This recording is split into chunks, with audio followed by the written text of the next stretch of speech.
men in their late 30s and early 40s are the least happy of all of us. Oh, yeah, that's true. Whether it's that they're mourning the passing of their prime, understandable for all of us, or struggling to cope with the demands of a job and a young family, men aged 35 to 44 invariably hit a midlife crisis when their happiness level plunges lower than at any other age. It makes them the least satisfied members of society, scoring well below teenagers, the elderly, and women of all ages. They haven't lived to know what misery is. Yeah, you haven't been alive long enough. Yes. No, I'm serious. That's one of the big things, reason kids kill themselves. They are betrayed by a lover, and the pain goes on and on and on for weeks, and it just doesn't seem it'll stop.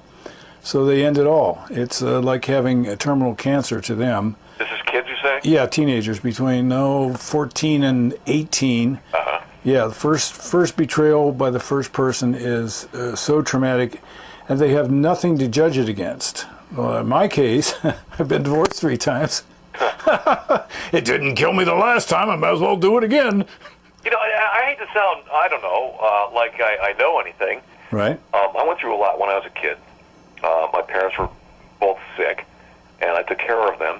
And you might go through a lot as a teenager, but I always called it adding facets. I know this sounds corny, but it makes sense if you think about it. Adding facets to the diamond. It makes you interesting, and it also makes you more capable to deal with discomfort and obstacles in your life as you get older. I agree 1,000%. Yeah, Joanna is a very independent person because she was raised by a couple of nuts in a very bizarre home. So she survived, but it makes you independent and strong, and not a little flower that's going to wilt at the first sign of a problem. Sure, and people who were raised in a relatively comfortable environment, who had everything for them, and they were spoiled, and I envied them.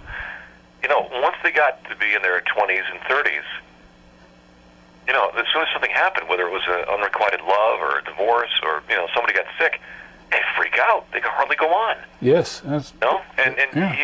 you get life never stays happy. Things always happen. Mm-hmm. And you know, you will always run into problems in life, and if you get, the only thing you say is you get used to these things, and the younger you get used to them, the more you're able to handle them when you get older. It doesn't make them any easier.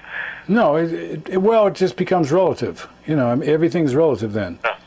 Yeah, going through the Army, getting drafted and going through basic training and surviving, almost getting sent to Vietnam about 3 times. After I got out of the Army, everything seemed to be real minor. Every problem seemed to be, no problem. I'll bet. I'll bet a lot of, you know, our soldiers, men and women coming back from Iraq and Afghanistan are thinking the same thing right now. Yeah, geez, I got laid off. At least I still have both my legs. That's good. Exactly. Yeah. I was just thinking about that. You know, we have so many different, you know, there's tragedies, not just the deaths, but the, you know, the missing limbs. Oh, God, horrible, yeah. Nice that, you know, you come back and you're saying, wow, if I can take this, I can take anything. That's exactly what it does. There's my favorite general. I'm writing a book for women, and the general I quote is Thucydides. I might not be saying it quite right, but his quote is in all my books, and he says, all men are much the same.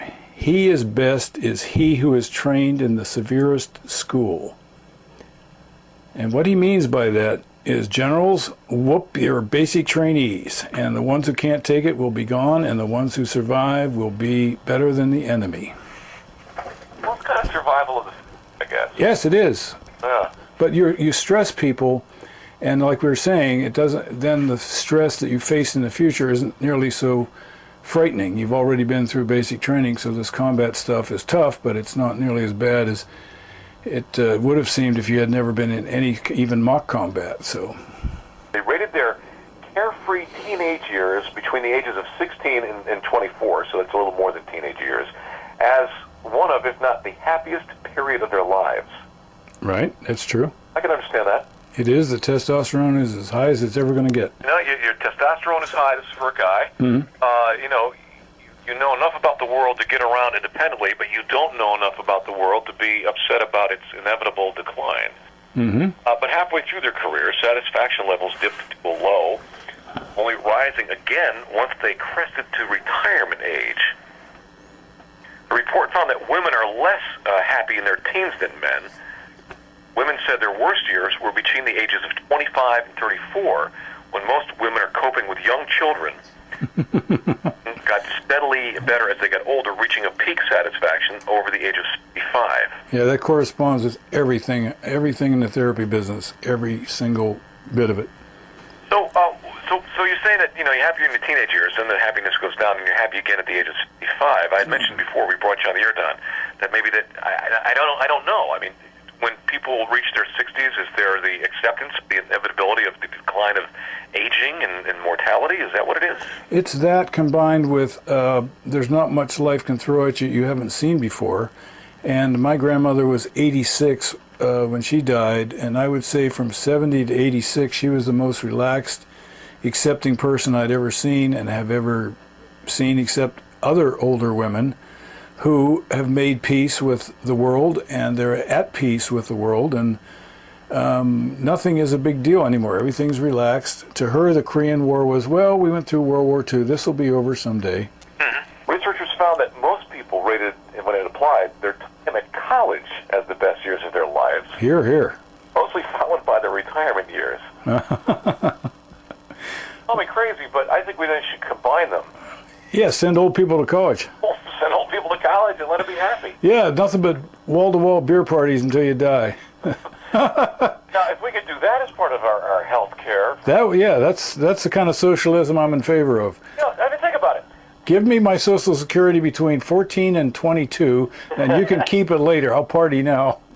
It would be great to have college fantasy camp.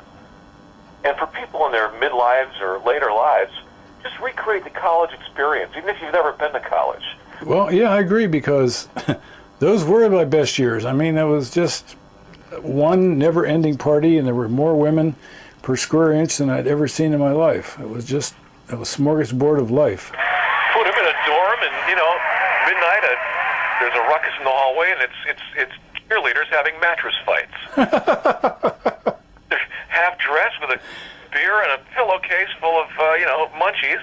Uh-huh. And come on! So we have 60 seconds for you, Don, to give us the answers and tell us how to be happy. Oh, I do have some good advice for this. This is difficult. It's so simple, it's difficult. Let me put it that way.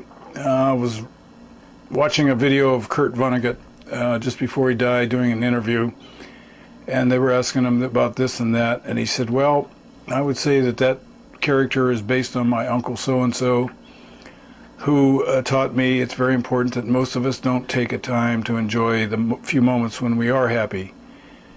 One day we were sitting in the shade, sipping lemonade on a hot day, and he said to me, I was about 12 at the time, and he said to me, how could it get any better than this?